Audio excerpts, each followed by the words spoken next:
their cousins with their sons and their husbands and their fathers, that it's women who are often brokering the political side of things, whereas it is often men at battle. There are women who go out to fight battles. Margaret Anjou put on armour and went out to fight her own battles. A little bit later, Catherine of Aragon, wife of Henry VIII, would wear armour, would be prepared to defend London when the Scots were advancing. But this is a period when women are pretty well excluded from military power and from political power. So the work they do is often in secret. Sometimes it's against the rule of the church. Sometimes it's witchcraft, or the threat of witchcraft, or the promise of sexual allure.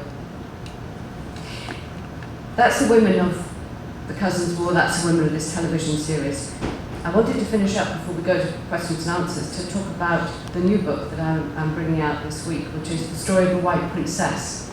And this is the daughter of Elizabeth Woodville, the daughter of the White Queen.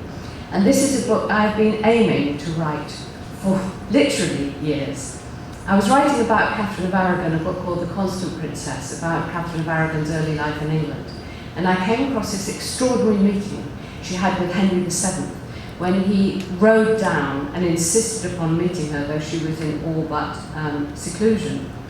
And he revealed himself really as an absolute bully, as a man totally determined to make sure he got the best of a bargain. He wouldn't take any chances on her not being a beautiful Spanish princess, demanded to see her before the wedding day, and then spent the rest of his life trying not to pay her the money she was owed under her dowry terms.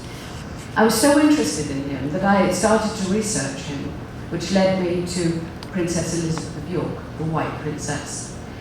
Getting really interested in her led me inexorably to her mother, the White Queen. So I wrote and published the book, The White Queen, which led me to Margaret Beaufort, the Red Queen, wrote and published that, which led me to Lady of the Rivers, Elizabeth Woodville's mother, wrote and published that, still wanting to write The White Queen. Finally went, I can't deal with these women until I've written the story of Anne Neville, wrote and published that, The Kingmaker's Daughter. Only now do I get to the novel that I promised to write 4 books ago.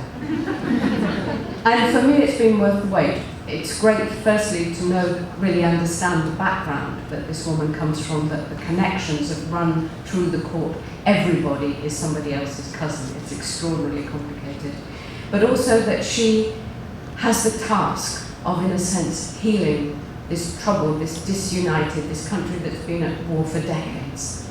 And she is forced to do it at the Battle of Bosworth, when Richard III, who some people believe was her lover, and Henry VIII, who was her betrothed husband, met each other on the battlefield. It wasn't just a conclusion for England, who was going to be the next king. It was a conclusion for Elizabeth of York, who was going to be her husband. We have some evidence that suggests that she really hoped to marry Richard III, and that they were lovers, and that they were in love, and that he was hoping to marry her. But as you know, he was dragged off the battlefield and buried in an unmarked grave, subsequently turns out to be Leicester's car park. One of the archaeologists was really excited that he was under the R car park, which doesn't seem to be an adequate memorial.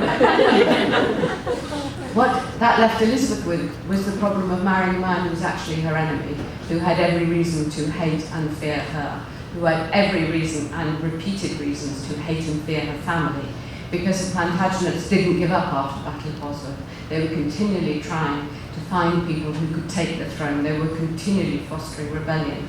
And Elizabeth's mother, Elizabeth Woodville, the White Queen, went to her grave, paying out money to rebels to support rebellions against her own son-in-law, because that's the kind of woman she was. So I wanted to read you, just before we go to Q&A, just a little bit from this new book. This is just as the first rebellion is mounted against Henry VII, and he has to ride out and defend his country and his newly won throne. He's only been 9 months on the throne, and the rebellion, which we know as the Lambert Simnel rebellion, has started. What will you do? I shall have to muster all the troops I can and get ready for another battle, he says bitterly. I thought I had won this country, but rather like being married to you, perhaps.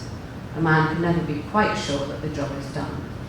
I won a great battle and was crowned king here, and now they've crowned another, and I have to fight again. It seems I can be sure of nothing in this country of mists and cousins. And what will they do? I whisper. He looks at me as if he hates me and all of my unreliable family. When they win, they'll change boys. Change boys. The pretender will slip away and a real boy will take his place, step up to the throne. A boy who is safe in hiding now, biding his time, waiting to be embodied. Embodied?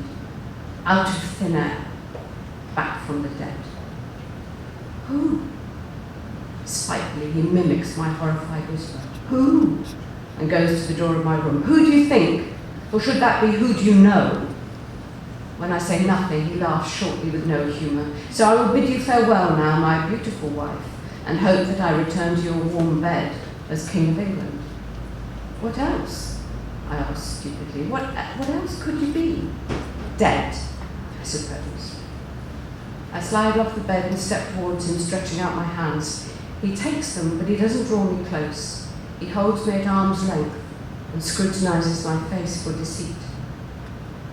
Do you think they have your brother Richard in hiding? He asked me, matter of fact, as if it is a question of mild interest. The trophy of a long plot between the Duchess and your mother. Do you think your mother sent him to her the moment that he was in danger and put a pretend prince into the tower in his place?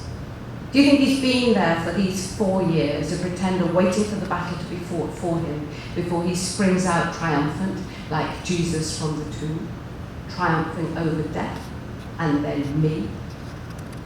I can't read his eyes. I don't know. I say, I don't know anything. Before God, Henry, he checks me. Don't be forsworn, he says. I have men swearing lies to me 10 times a day. All I want from you is the simple truth.